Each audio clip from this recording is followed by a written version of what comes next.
अरे आंसू के होली में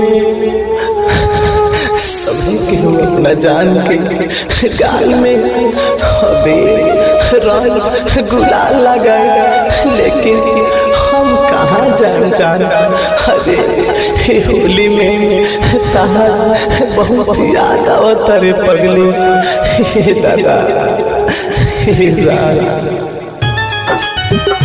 जब से चल गइलो होलिया में बड़ी याद Music by Gaurav Roshan. जब से चल गइलो होलिया में,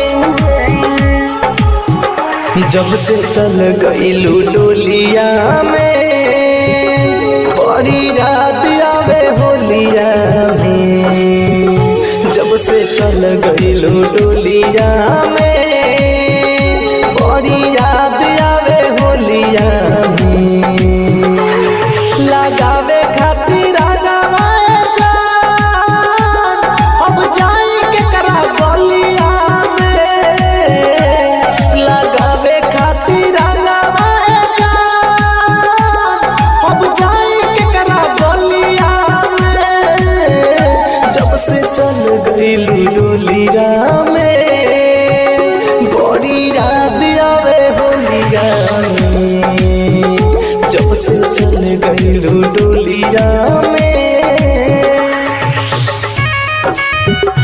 जब से चल गइलो डोलिया में बड़ी याद आवे होलिया में। जब से चल गइलो डोलिया में, हाथ छूटल बावे दिल टूटल बावे, लोर अखिया के अखिया में सुखल बावे।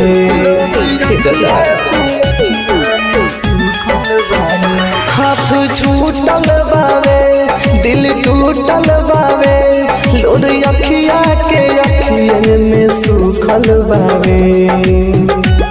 तोहरा के महसूस करनी केहू औरी के बोलिया में।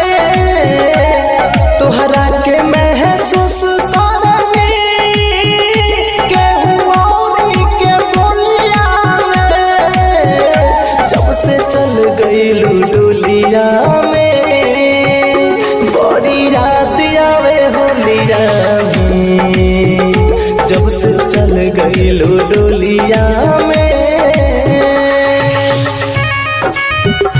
जब से चल गइलो डोलिया में बड़ी याद आवे होलिया में।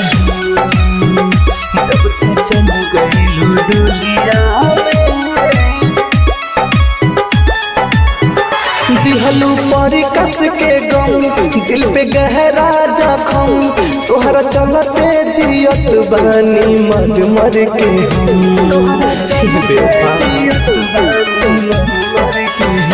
दिहलू पर कस के गम दिल पे गहरा जखम। तोहरा चलते जियत बानी मर मर के हम।